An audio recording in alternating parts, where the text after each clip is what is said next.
folks, welcome back to My Kitten Reads. I'm Eleanor and this is my March 2026 reading wrap up. Yeah, I've been putting this off all week despite the fact that I've been on leave and therefore home not doing much because I knew it wasn't going to be great. And it's even worse than I thought when I actually sat down and looked at it. I only finished 3 books in March. It doesn't feel like it because I was starting a lot of books. I just didn't finish many of them. Particularly because one of the books I started was a 650-page book, which I have now actually finished. But yeah, I was very busy at work and I have not been exercising, so I have not been going to the gym because my hip has been terrible and in a lot of pain. There's a muscle in the back that has randomly tightened up so badly that I can't really bend. It's starting to get a little bit better, but it's been an absolute nightmare. Not responding to chiro very well. But yes, I did finally go and get some remedial massage this week and it is starting to loosen up a little bit, but it's still quite sore. So the lack of going to the gym means that I haven't been reading there. I've been rereading a lot of Austen Variations, which I don't include in these wrap-ups because I eat them like candy. I only include them when it's a new one. And I've been reading a lot of Heated Rivalry fan fiction. And I've actually been watching some fiction on TV, which is good that I'm starting to watch fiction on TV again, but is taking up some of my brain space for new fiction. So yes, what did I finish in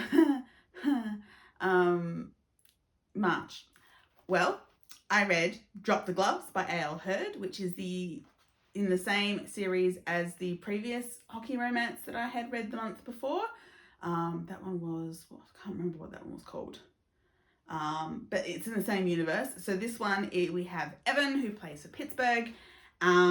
He's a lower end player who doesn't have a great deal of confidence in himself, but has finally signed an extension for more than a year, and so is starting to feel a little bit more hopeful about his career. And they've just traded for a new player who is Riley, who has bounced around the league because he's an absolute pest who starts fights, makes hits, and happens to be the person that injured Evan the year before. So Evan is not particularly pleased about this, particularly when they meet each other and Riley has no memory of having injured Evan because he just, when he hurts someone, he just puts it out of his mind. So there's and Evan is a really polite Canadian who doesn't like hitting people, but he's also now getting coaches saying, we need you to be more deliberate and use your body more and maybe learn to fight, at least so you know how. So you've got 2 very, very different players, and Evan is also realizing, oh wow, I find this guy attractive. That's never happened before. So yeah, and Riley is will pretty much, I think he's a shag anyone type, if I remember correctly. But so there's a very big mismatch on character and personality, but they have to learn to work together and deal with their attraction to each other. So yeah, I enjoyed it. It was very fun and it made me laugh. Then I finished Changing the Game by J.J. Mulder, which is another hockey romance, queer hockey romance. This is 2 queer hockey romances for the month. So we have Sam, who used to play college hockey, but blew out and was going to be drafted, but blew out his knee. I think it was his knee. So his girlfriend left him for his best friend and teammate who did get drafted. And now he's an intern at an NHL team.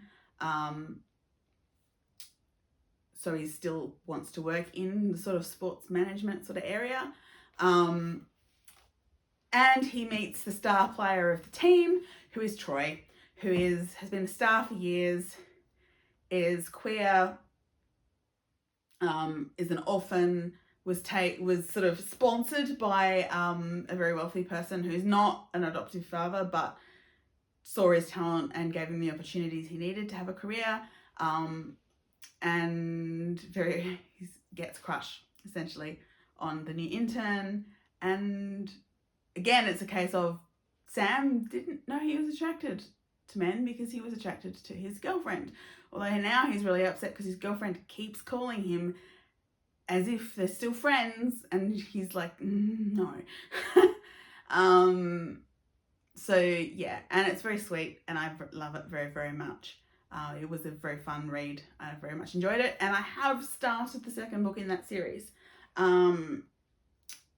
So that's 2.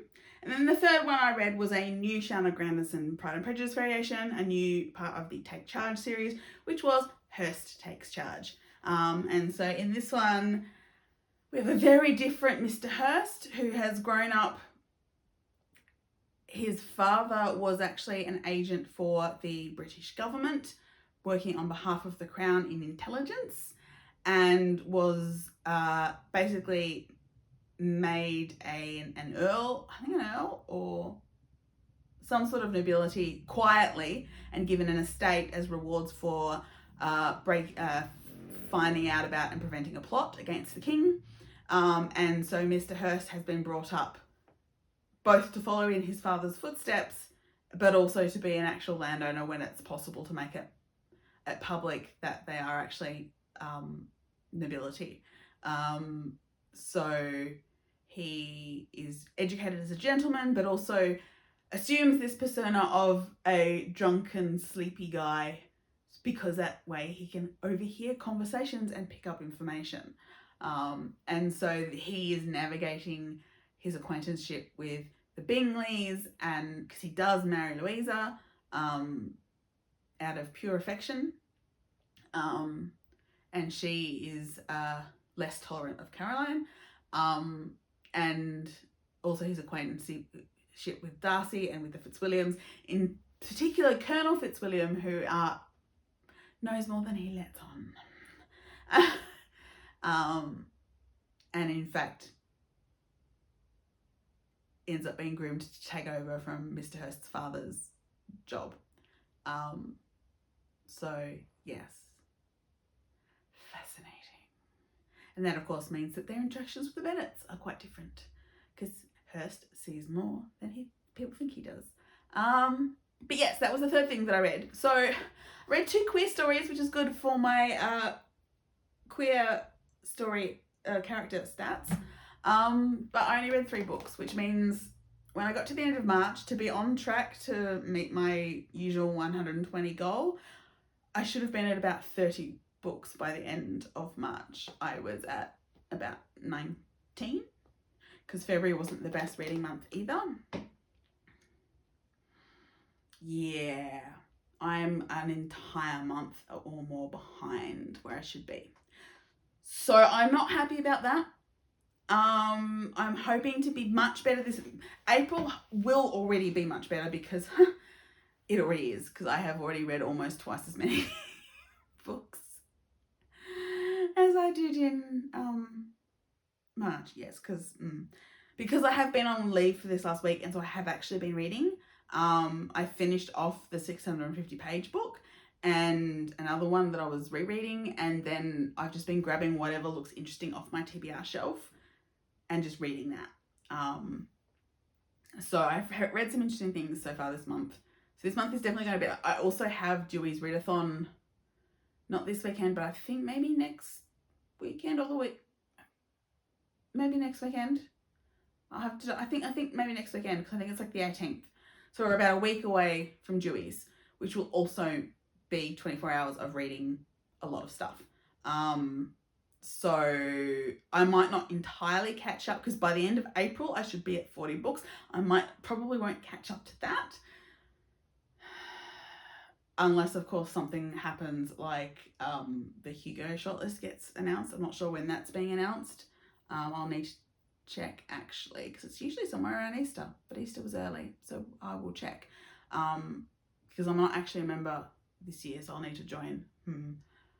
So that will help, because that'll be a lot of short fiction in little bite-sized chunks that are faster to read. But yes, I need to read more. Yeah. Let's hope that April is a much better month, because March really was dreadful.